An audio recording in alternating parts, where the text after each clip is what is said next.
کوئی شخص بھی جب اپنے بیٹے یا بیٹی کی شادی کرنا چاہتا ہے یا کوئی اپنی شادی کرنا چاہتا ہے تو وہ پہلے استخارہ ضرور کرواتا ہے، کسی نہ کسی سے استخارہ سینٹر پہ رابطہ کرتا ہے کہ میرا وہاں شادی کرنا ٹھیک رہے گا یا نہیں رہے گا۔ تو استخارے کے متعلق بتائیں گے کہ یہ شادی سے پہلے جو استخارہ کرنا ہے یہ خود کرنا چاہیے یا کسی سے کروانا چاہیے، جو دوسرے لوگ استخارہ کرتے ہیں اس کی اسلام میں حقیقت کیا ہے، اور جو ہم نے خود کرنا ہے اس کی حقیقت کیا ہے، اور استخارہ کہتے کسے ہیں۔ استخارہ ہے اللہ سے خیر طلب کرنا، اور یہ جو استخارہ سینٹر آج کل کھلے ہوئے ہیں بہت سارے لوگوں کے گھر اجاڑ رہے ہیں۔ مثلا کوئی آدمی اگر کہتا ہے میں نے اپنی فلاں بھتیجی کے ساتھ اپنے بیٹے کی شادی کرنی ہے تو کیا ٹھیک رہے گی؟ وہ کہتے ہیں آپ بعد میں رابطہ کریں، 2 گھنٹے بعد بتاتے ہیں نہیں وہاں ٹھیک نہیں رہے گی، ان کے سٹار آپس میں نہیں ملتے اور مستقبل میں ان کی شادی ٹھیک نہیں رہے گی۔ تو غیب کی خبر یعنی دی کہ میں غیب جانتا ہوں کہ مستقبل میں ان کی شادی ٹھیک نہیں رہے گی، وہ بھائی سے ٹوٹ جاتا ہے۔ بڑی بڑی فیملیاں یہ لوگ توڑ دیتے ہیں اپنی باتوں کے ذریعے سے، چلاکی کے ذریعے سے، زبان کے ترش پن کی وجہ سے لوگوں کو گائیڈ غلط کرتے ہیں، اور لوگوں کا بھی قصور ہے، کیوں جاتے ہیں ان کے پاس؟ جو اسلام نے طریقہ بتایا نبی پاک صلی اللہ علیہ وسلم سے بڑھ کے کون مخلص ہو سکتا ہے؟ اس طریقے پہ جب ہم نے عمل نہیں کرنا تو پھر ناکامی ہی ناکامی ہے۔ تو موجودہ دور کا جو استخارہ ہے سب سے پہلے تو میں اس کے متعلق بتاتا ہوں کہ وہ کیا ہے۔ یہ جو لوگوں کو کہہ رہے ہیں کہ آپ کی شادی وہاں کرنی نہیں ٹھیک رہے گی، وہاں اس جگہ بزنس کرنا ٹھیک نہیں رہے گا، یہ نہیں ٹھیک رہے گا، یہ ٹھیک رہے گا یا یہ نہیں رہے گا۔ آج کل تو ہفتے پورے کی آپ کو ڈیٹیل بتا دیتے ہیں، آپ کا آنے والا سال ٹھیک رہے گا یا نہیں رہے گا، مہینہ ٹھیک رہے گا یا نہیں رہے گا۔ تو ان چیزوں کا اسلام سے کوئی لنک نہیں ہے، یہ ہم نے خود بنائی ہوئی ہیں۔ موجودہ دور کا جو استخارہ ہے اس کا اسلام سے کوئی لنک نہیں ہے۔ یہ کیا ہے؟ موجودہ دور کا جو استخارہ ہے یا کہانت کرنے والے نجومی اور کاہن ہیں، کچھ لوگ جادوگر ہیں، اور کچھ لوگ پیٹ کی لالچ سے کر رہے ہیں۔ اسلام سے اس کا کوئی لنک نہیں۔ اب آپ ناظرین کہیں گے کہ شاید یہ تعصب سے کہہ رہے ہیں، ایسی کوئی بات نہیں ہے۔ تعصب تب ہوتا ہے جب دلیل نہ ہو۔ نبی پاک صلی اللہ علیہ وسلم کی حدیث میں سناتا ہوں۔ نبی پاک صلی اللہ علیہ وسلم کی حدیث سنانے سے پہلے قرآن کی آیت پیش کروں گا، پھر میں حدیث کی طرف آؤں گا۔ سب سے پہلے قرآن میں اللہ رب العزت اعلان کرتے ہیں، سورۃ نمل ہے، آیت نمبر 65 ہے۔ اللہ کہتے ہیں، فرماتے ہیں، قُلْ لَا يَعْلَمُ مَنْ فِي السَّمَاوَاتِ وَالْأَرْضِ الْغَيْبِ، کہہ دیجئے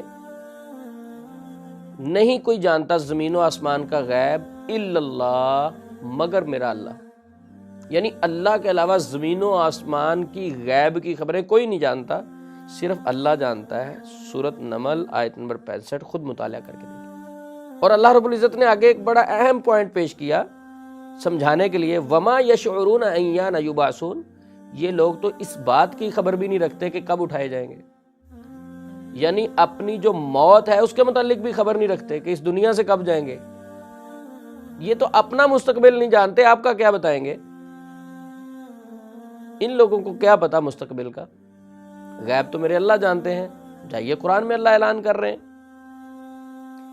اللہ اکبر۔ نبی پاک صلی اللہ علیہ وسلم نے فرمایا کہ جو غیب کی خبریں دینے والے کے پاس گیا، من اتا عرافا فسألہ عن شیء لم تقبل لہ صلاۃ 40 لیلہ، جو بندہ کسی عراف کے پاس گیا غیب کی خبریں دینے والے کے پاس، یعنی اس نظریے سے کہ یہ مستقبل کی خبر دے گا، غیب کی خبریں بتائے گا، فسألہ عن شیء، کوئی چیز اس سے پوچھی بھی، کوئی سوال میری شادی وہاں ہوگی یا نہیں، میرا بزنس ٹھیک رہے گا، یعنی مستقبل کے بارے میں بتاؤ، نبی پاک صلی اللہ علیہ وسلم نے فرمایا لم تقبل لہ صلاۃ 40 لیلہ، 40 راتوں تک اس کی نماز ہی قبول نہیں ہوتی۔ نبی پاک صلی اللہ علیہ وسلم کی حدیث ہے، ریفرنس میں دیتا ہوں۔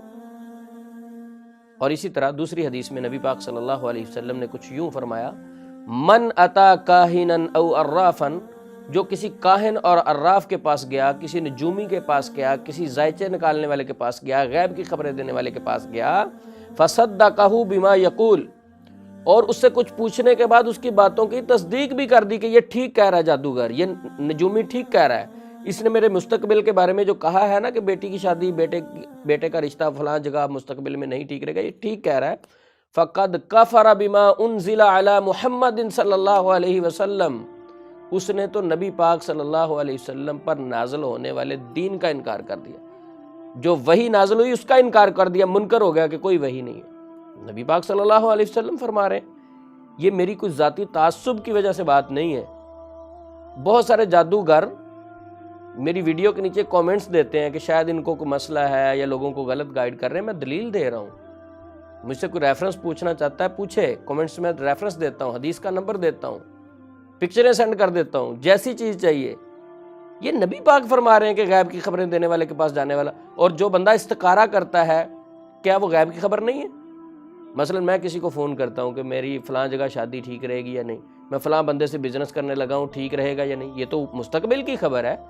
اور نبی پاک فرما رہے ہیں مستقبل کی خبر دینے والے نجومی اور کاہن ہیں، اور جو ان کے پاس گیا ان کی نماز قبول نہیں ہوتی۔ تو اس لیے ہمیں ان لوگوں سے بچنا چاہیے۔ موجودہ دور کا جو استخارہ ہے، استخارے کے نام پہ استخارہ سینٹر کھولے ہوئے ہیں، جو لوگ دوسروں کے لیے استخارے کر رہے ہیں، میں اس کی بات کر رہا ہوں۔ استخارہ خود کرنا تو سنت عمل ہے، نبی پاک صلی اللہ علیہ وسلم نے ترغیب دی، صحابہ کو یہ دعا یاد کروائی۔ میں اس استخارے کی بات کر رہا ہوں جو دوسرے لوگ استخارہ کرتے ہیں کہ فلاں بندہ میرے لیے استخارہ کر دے۔ تو ایسا استخارہ اسلام میں نہیں ہے، اسلام میں اس کی کوئی ہسٹری حقیقت نہیں ہے۔ تو اب میں اس طرف آتا ہوں کہ ہمیں خود استخارہ کیسے کرنا چاہیے۔ ہم اپنا استخارہ خود کرتے ہیں، جی شادی کرنی ہے میں نے بیٹی کی، بیٹے کی، تو وہ ہم استخارہ کیسے کریں؟ چلیں جی آپ بتا دیں، تو وہ میں طریقہ بتا دیتا ہوں، بالکل آسان ہے۔ وضو کریں، 2 رکعت نماز ادا کریں، دن کے کسی حصے میں ممنوع اوقات کے علاوہ نماز آپ ادا کریں۔ ممنوع اوقات کون سے ہیں؟ غروب آفتاب، طلوع آفتاب اور زوال کا ٹائم، یہ 3 اوقات کے علاوہ کسی وقت بھی آپ 2 رکعت نماز ادا کریں، اور اس کے بعد دعا پڑھیں، اللہم انی استخیرک بعلمک، مکمل دعا انشاءاللہ ویڈیو میں آپ کو مل جائے گی۔ تو اس ویڈیو میں دعا آپ اوپر دیکھ کے پڑھ لیں، اسکرین شاٹ لیں اور اللہ سے دعا کریں، یا نیت میں رکھیں کہ میں اس مقصد کے لیے یہ دعا پڑھ رہا ہوں۔ اگر آپ کے لیے وہ بہتر ہوگا تو اللہ رب العزت آسانی فرما دیں گے۔